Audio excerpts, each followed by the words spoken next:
You've got to have a core. You've got to have a foundation. You've got to have glue guys, according to Broncos head coach Sean Payton. It's Cecil, Lammey, and Andrew Mason on Orange and Blue today, here to talk about glue guys. And, well, Sean seems pretty happy with some of the glue guys he's got.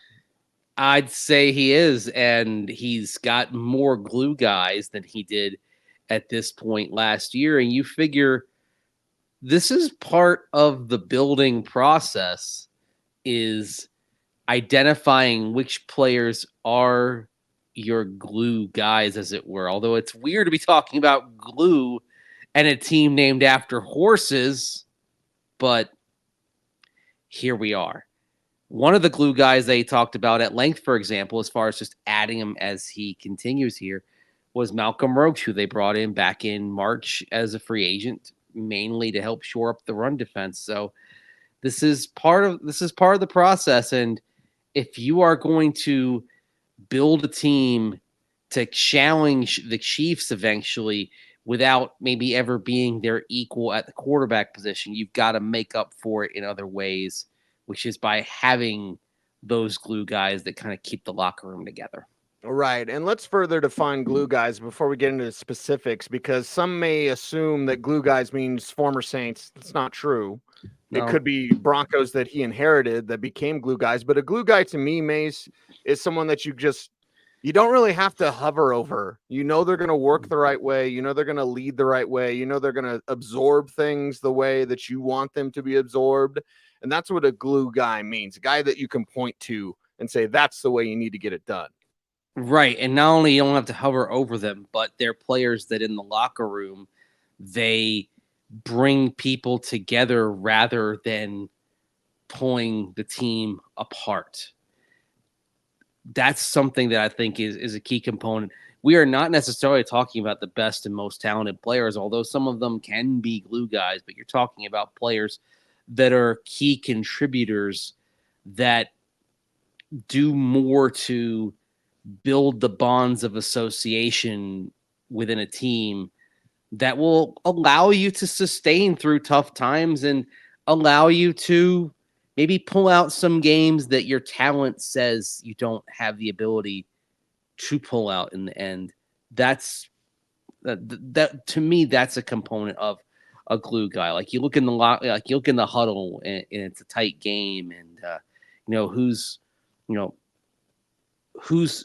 helping bring everybody together. Like if someone's got a nervous look on their face, who's the one who's calming him down? That's another way of defining a glue guy.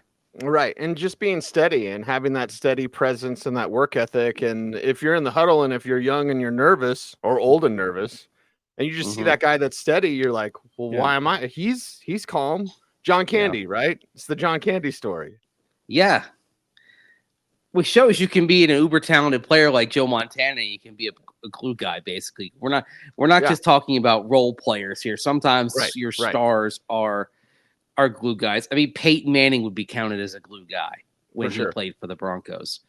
But you look back at those teams of a decade or so ago, and you'd have a Peyton Manning who was very much a glue guy. But then you'd have other players dotted throughout the roster who filled that role as well. I mean, you look at C.J. Anderson as a guy who played here for a few years, and he'd be one of those guys that you'd classify as a glue guy.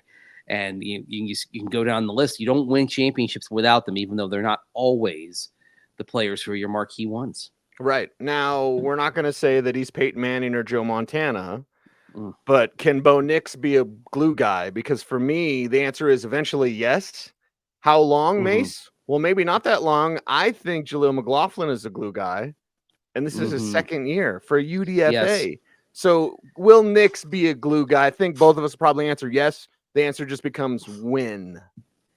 I think so. It's a question of learning how to have that presence as a pro quarterback. This is why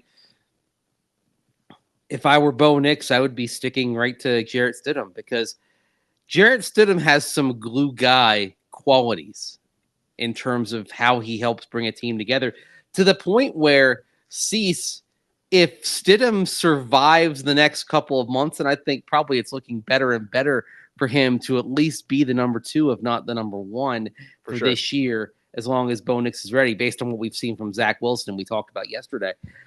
So it would not at all surprise me if one of the outcomes of this season is Jarrett Stidham sticking as your long-term backup, in part because his personality and his presence in the locker room is very much glue guy quality. Right. So you're saying sticky Stidham.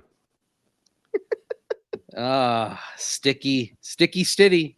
Sticky steady. Say that. Stiddy. Say that 5 times fast. Sticky steady Stiddy. Sticky steady Stiddy. I can barely speak English, so yeah, I will be leaving that to you, my friend. But glue it's like guy, it's like BPPBCS. Yes, I still haven't got that one down yet either. I can't even remember the regular name because I forget Common Spirit all the time. But either way, like glue doesn't mean Saints guys. Now, Malcolm Roach is a glue guy, and I believe it was Roach that got him kicked off talking about this, right, Mace? Yes, Malcolm Roach. That was the player who was brought up. Somebody who you have a lot of guys talking about. PJ Locke talked about him positively yesterday as well, but he was brought in for a specific reason on the field, and that was to help shore up the run defense.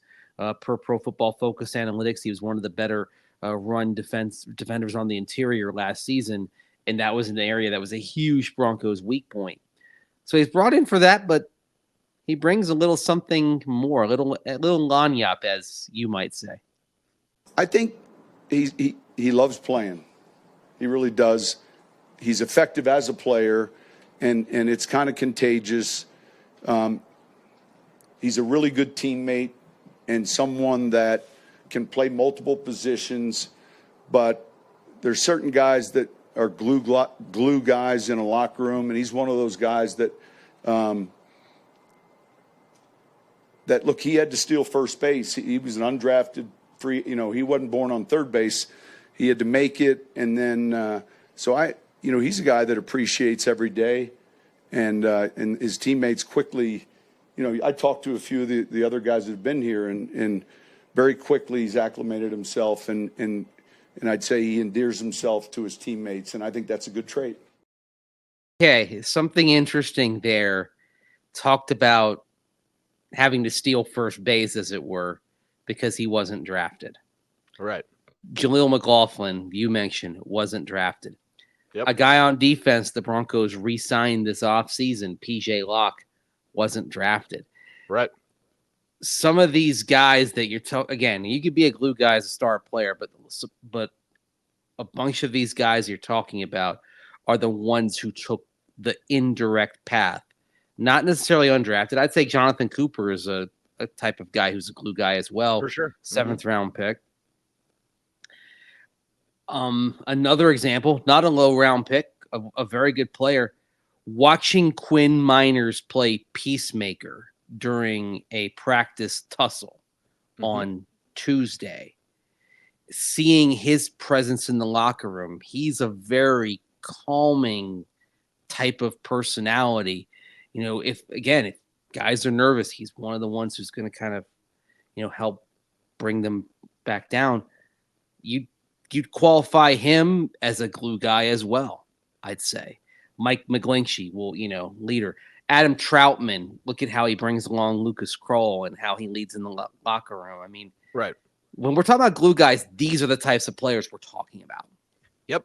Now, notice what you've said about some of those players like Troutman from Dayton, Miners, Wisconsin, Whitewater. I mean, Mike McGlinchey's like the only blue chip guy, right? Notre Dame, first round pick. Yep. Troutman and Miners are two other guys who, not necessarily in draft status, but in their path took the road less traveled. Jonathan Cooper, 7th round pick from Ohio State, but also, dealt with a heart condition that nearly ended his career before it begin. Before it started, right? So it's almost like you have to go through the fire a little bit. It's funny. That's why, I sort of mentioned, even though he's, got the pedigree, Peyton Manning, he comes here to Denver and he's coming off of a time in which he stared career mortality in the face. And the other thing also with Peyton Manning is, he always would say rookie record interceptions. Like, he'll joke that he's over it, but he still talks about it. Well, so you have to have something. It's like, to be a glue guy, you have to have something bad happen to you at I've some always point, called it or you're off the radar. I don't want to get too heavy with this, Mace, but I've always called it a career near-death experience. Okay. Once you realize how football could be taken away from you. Yeah. And as Coach was speaking, what I was thinking, Mace, is how the guys like Roach realize what it means. They care for what it means. It means something to play in the NFL, because it doesn't last forever, and it takes a lot to get here. Yeah. NFL, not for long, right? And at one point or another, you faced that moment where you thought, okay, this is not going to last. How do I maximize this? Whether it's through your own performance or being on the discard pile. I'm fascinated to see the trajectory of Blake Watson, not just because you and I are high on him as well, but here's somebody who went undrafted, didn't even get invited to the combine, and he's out there making plays already and turning some heads. I mean, that's right. And he may well be that guy who's sticking to Jaleel McLaughlin's hip as well. Although that means getting there very, very early, because Jaleel's still there at the crack of dawn, as we're learning. He's still around at 5:15 in the morning in the middle of the off season. I feel pretty good putting him in Sharpie on the roster, by the way. How about you? He's about even more so back. even more so after yesterday, after hearing the way Sean Payton talked about glue guys and hearing the way he talked about Jaleel McLaughlin being an early morning guy. It's like, okay, he may not be RB1, but he's on the team. Oh, yeah, no doubt. For sure. And he's the only back that we can put in Sharpie right now, because the rest of it's just kind of a jumbled mess. We'll see how it works out. I will say this, Mace, a couple things. One, is Auburn enough for Bo Nix to have gone through that? And then two, for my own life, and again, it's my path and my journey. Everyone's journey is different. But I know the people that have been through stuff, and then there's another word I wish I could use. The people that I know that have been through stuff are the better people. And I'm not saying anyone's better or worse or whatever, and this isn't about me personally necessarily, but in my experience, when I'm around someone and I'm like, oh, they didn't have anything handed to them. Oh, they went through some stuff. They went through some depression, or they went through some, hard stuff, like real, like even some trauma. Those people can be really good people. And the best people I know all went through something like that. Yeah. Whether it's going through trauma or getting here through like the road less traveled. I'll admit this, when I was working with the Broncos and we'd go through kind of internship applications, I was always more keen on the people from like smaller, less prominent schools, or they'd worked like in minor league sports somewhere, right? Part of my experience was doing stuff in arena football, and not like the NFL. I remember one day sitting at my desk working on the media release or whatever, and I get a call, and it's the bank saying your corporate accounts run out of money on payday when the players are trying to get their paychecks. You have to experience being on the hind end of things one way or the other, whether it's trauma or whether it's being small time, right? And or just being on the fringes, just kind of clawing to a place in this big sports world. So that's what I find those guys. I find those guys more identifiable. I mean, Lucas Kroll was talking with yesterday. He was a baseball draft pick at one point, the San Francisco Giants. He's a failed baseball player. Like he realized he didn't have what it took, and ended up going the football route, and then got undrafted, and then spent a year on a practice squad. Actually, a year and a half on a practice squad. Two different teams before he finally got his shot. Yep. And you see him out there making plays, and he was one of the guys that was at the epicenter of the little fracas on Tuesday, but it doesn't surprise me because like he's got such an edge to him that he's gonna. The other thing about glue guys, not only do they bring people together, they fight for every last inch, every day. Yep. Right. Yep. Because these glue guys know it can be taken away. McLaughlin doesn't take any days off. No. McLaughlin runs everything out, and he sprints it out too, by the way. Not just like jog and then touch the goal line. He sprints everything out to the end zone. You can't say that of everybody. No. You can't say. I'm not even sure you can say that of like many out there sprinting to the end, but he does. No. Man, Jaleel's... I get a spark thinking about Jaleel, like as a player, but also the way he works. Yeah. And the thing is, like, here he is. He had a good rookie season that caught a lot of eyes. He's competing out there right now with the same fire and fervor that he had when he was trying to catch somebody's attention. He's caught everybody's attention. He's still out there at that same pace. Right. And that's why the test for him is going to be when you put the full pads on. And that's where we're going to see what he's learned in terms of his blocking technique. If we're sitting there a week and a half into training camp and we're talking about Jaleel McLaughlin in blitz pickup, we're talking about a guy who will have worked his way into a bigger role. That's, he's on the team. It's just the degree to his role.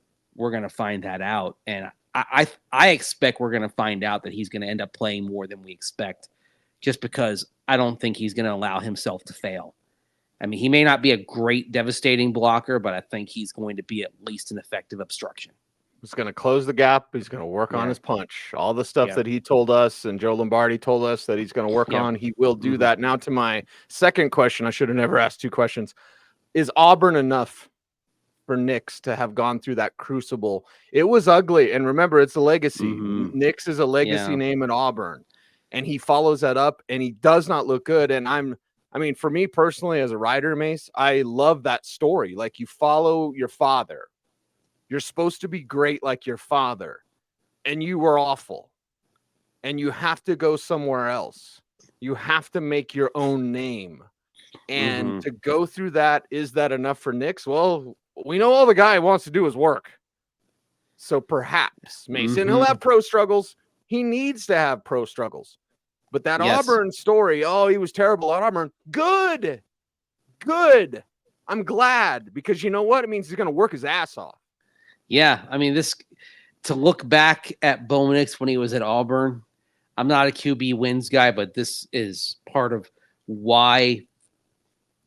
Is it Tiger Nation? I'm not sure what it is. I'm sorry. Yeah, I don't know the name of the Auburn fan base.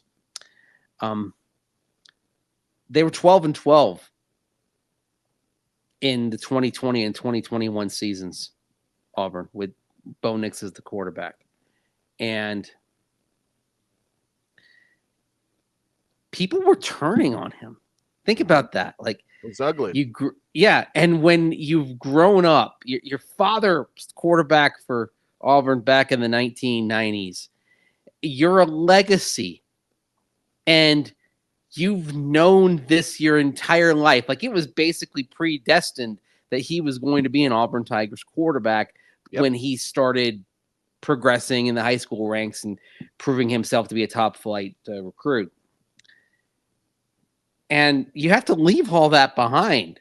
I'd like to ask him this at some point. I wonder if there was a significance in going to Oregon, because that's almost as far away as you can get without leaving the lower 48. Yes, right. Unless you're going to go play for Hawaii or play up in Seattle for Washington Huskies. But of course, they had Michael Penix Jr. coming in around the same time as well. Like, you couldn't get. I mean, you couldn't go any further away if you're going to play college football and be on the continent. I think there's some significance to that, Cecil. Like, for sure, to try to get past all that, to get some distance and get some perspective. It helped him career-wise because he's a first-round pick right now. Also, I think it helped him personally because that distance and that experience, I think it helped him find a lot of peace about his time on the plains, to where when he talks about Auburn, he doesn't talk about it with resentment. Right. And regret. He looks on it as a step in his evolution, a step on his path. Adversity from which he learned. So, yeah, I think it's very possible that experience is that brush with career mortality, as it were. Yep. And he's been working his ass off since. Something bad's got to happen to you, even. And maybe to go back to McGlinchey for a moment, maybe it was being a punching bag for 49er fans who, for where he was pretty good but not great. I think he probably, he got measured on the Quentin Nelson standard because he and Quentin Nelson were both in that 2018 draft, both from Notre Dame. And Quentin Nelson is stacking up all pros, and Mike McGlinchey is solid, but also is kind of dogged by penalties at times. Right? I think with McGlinchey, it might also be a little personal because remember one of his best friends passed away. Yep. And it could be something like that just you called it the impermanence the other day, right? We were talking about the impermanence of life. Yes. Something like that could propel you. The impermanence of life, and within life there are things that are even more impermanent. And that's being in the NFL, but I think it does. Yeah, if it's all positive, how do you handle the adversity? I mean, I honestly, like Jerry Jeudy, for example, I think one of the things that he struggled with the Broncos is that from a football perspective, nothing bad had happened to him before he got to Denver. Right. That's the other thing. The NFL, it takes the best of you and kicks you in the butt. This level. I mean, if I don't know how closely you're following all the stuff with Caitlin Clark and the WNBA, but yeah, okay. That's the highest level of women's basketball. It's kicking her in the butt right now too. Yep. She'll be a better player for it. She'll be a better person. She's responding. Yes. But like that's what happens. When you've been the alpha at every level, how do you respond when you get to the highest level and all of a sudden, people are they're coming after you. It's coming faster than you've experienced before. And for the first time it's not that you're just a player, you'd say in the NFL, just a guy, but it's something I was thinking about. And actually I had kind of that brainwave about Jerry Jeudy watching Caitlin Clark in one of her games. And okay, I mean, how do you handle this adversity? Now, I think one of the things that may have hurt Jerry Jeudy as well is that when the adversity started piling up from a football perspective, it was piling up in 2020 when you were basically alone. And whereas I look at, Caitlin Clark gets knocked to the ground and, Leah Boston's the first to kind of help her up, right? Metaphorically speaking, I don't feel like Jeudy has necessarily had that support, in part because it was such a weird environment in 2020 as well. Yeah. I don't think he never really got back on track. That's why Jeudy may be better with the Browns. And I'll say this, I don't want to belabor it, but Caitlin's carrying that league. Jerry was a top-rated guy in a top-rated class. But Caitlin's carrying. She is. They got private. She's kind of the reason because of her. Yeah, that's exactly. Everyone's got charter flights now.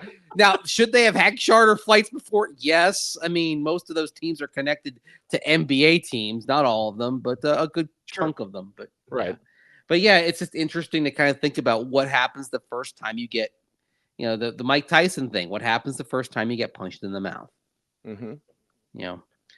Life's going to punch you in the mouth. The NFL's going to punch you in the mouth.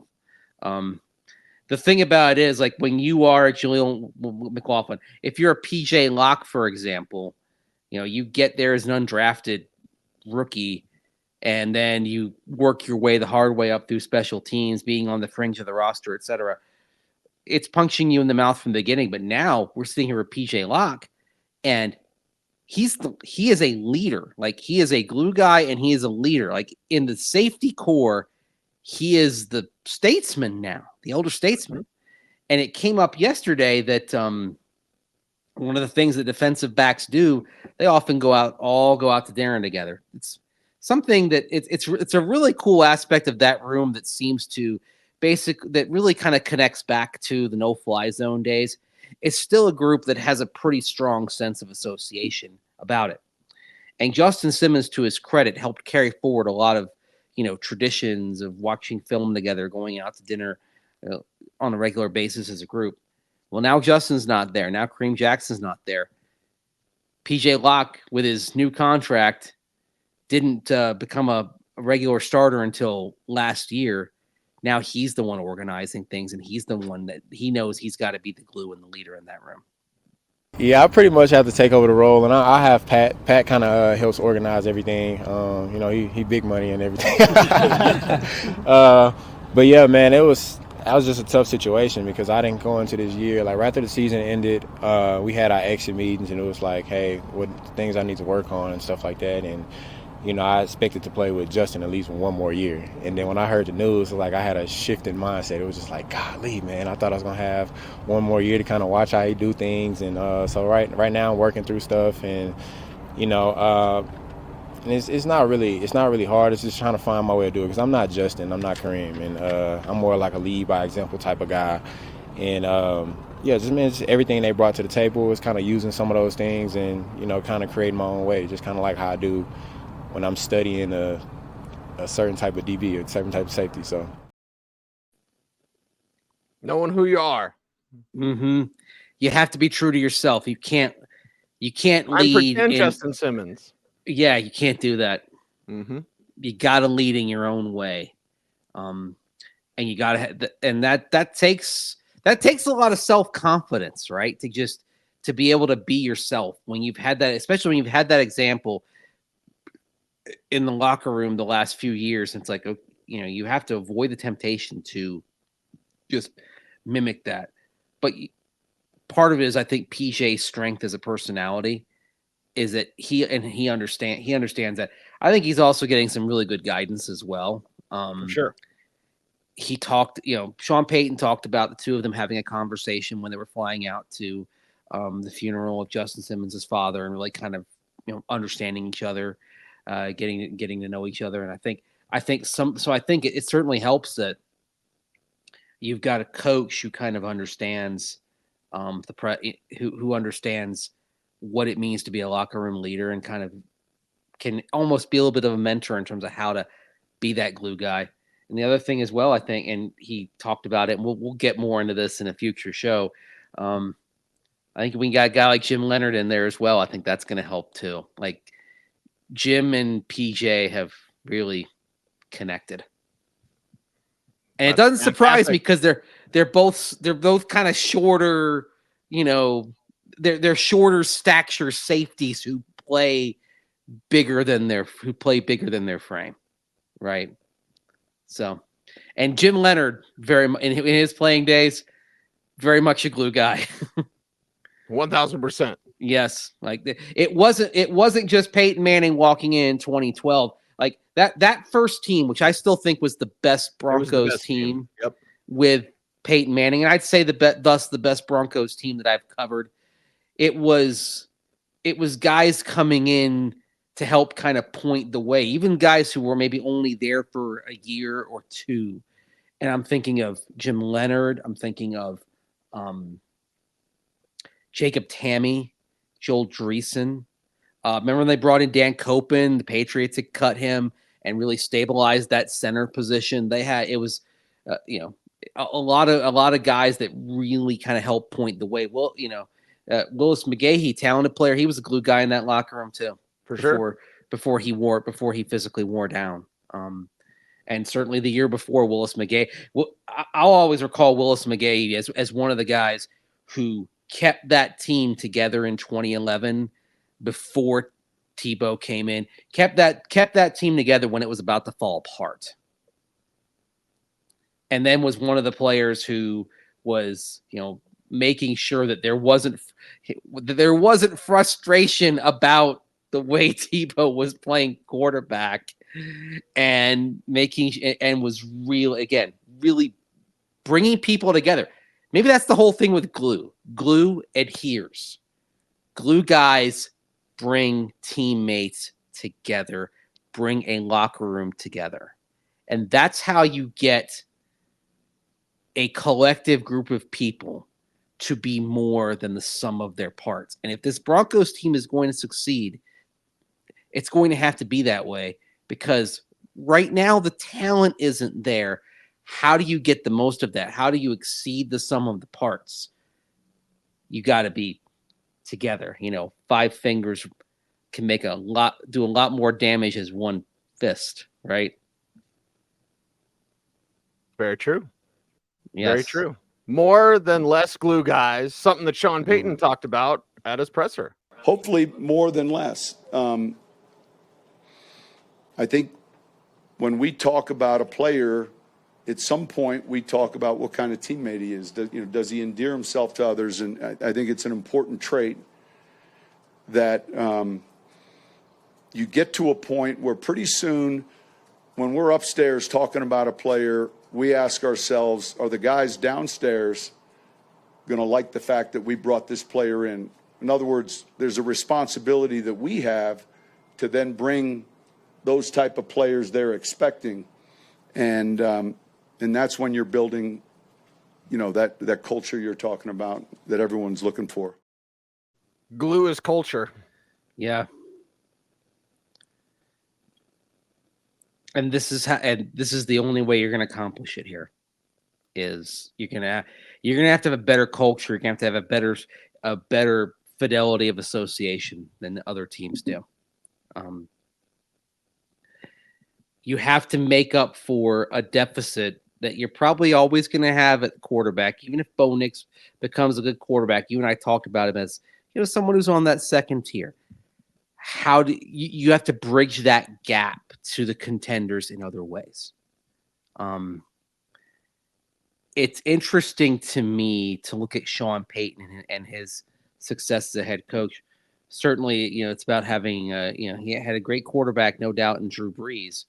But the type of team he's really trying to build here is very Parcellsian. Mm-hmm. And even though the team fell short of its goals last year, I felt like the game, when they came together, I mean, they started 1-5 and won 5 in a row, right? Even though they lost that last game, it was a better team than it was when it started. Not so much because it had better talent, because it came together. I mean, think about the tough games that they won. The game in Buffalo, against Minnesota. Remember, for the offense couldn't move the ball for long stretches of that game, right? Even the Packer game, you had a little break there. There wasn't a holding call, but that's what when glue is starting to work, you win games like that. Yes. That you look, cause I mean, I'm sure people look at the Broncos last year from a distance seat and say, "Oh, whoa, they beat the Chiefs, they beat the Bills, they beat the Packers, they beat Cleveland. These are all playoff teams. How did they do that?" Cleveland, I think they beat because they got a little bit of a help from the fact that they hadn't figured out that the right quarterback to get them through the season was sitting in a tracksuit on the sideline at that time. But those other games they beat because they were tougher. I mean, hey, Chicago wasn't a good team. They came back to beat Chicago when they were 0-3. I mean, these are games that, to their credit, the credit of last year's team, the Broncos didn't win those games for the previous few seasons before last year. And and I think that's a manifestation of having those glue guys that are coming in and helping you. If they had more glue guys, they'd have beat the Commanders. Glue didn't set early for the Broncos. Doesn't. Well, that's the thing. It takes some time. Takes some time. Yeah. Well, glue can get you to 9. I I'm not Pollyanna. But Dan you Jacobs know called what? me Pollyanna for saying 9 wins. Like with Sean Payton and with glue, Yeah. not much more than 9. I'm not saying 10. I'm not saying playoffs, but glue will get you to 9. You know what glue guy might have gotten you that win over the Commanders? PJ Locke. He was hurt then. Yep. Mm-hmm. Yeah, because they wouldn't have been able to run on you to come back. Yeah. Yeah. Then it was a better team when they had the glue of PJ out there than it wasn't. Look, I mean, they managed to eke it out against Buffalo, but man, when he had, on the defensive side, when he left, they were just barely hanging on after that. But you know what? They did hang on. And some of that was because if this is the other positive thing, once a glue guy gets out there and does well, a lot of players are going to learn from that. I mean, look at how PJ talked about kind of, learning a bit from Justin Simmons, but knowing he has to be his own leader, his own man. Mm-hmm. One of the goals is that if you lose one of these players, that others are ready to step in and be the glue too. And then that's another manifestation of how you have a deeper team. It's why, if you're Bo Nix, listen to Stiddy. Stiddy knows a thing or two about bringing people together in a locker room. And, these are things, it's an interesting discussion because I'm a numbers guy, right? I'm a math guy. This goes beyond the numbers. And this is why we'll sit there in free agency periods and be like, okay, I'm not sure about that player, but you just got to look beyond the numbers and look at what they bring to a locker room. And I think that's kind of a telltale thing of what they're trying to bring in here. It's heart, it's energy, it's passion, and it's an understanding of the impermanence of football. The understanding is that you're going to help us out on YouTube. How can they do that, Mace?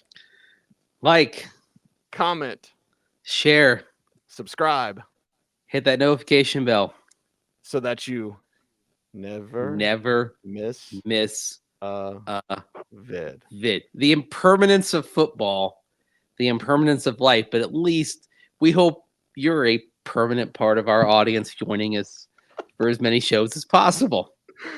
As we choose you, he's Andrew Mason. Follow him on all the socials at Mace Denver. I'm at Cecil Lammey saying OBT's BFD. Thanks for watching. Stay tuned and stay frosty.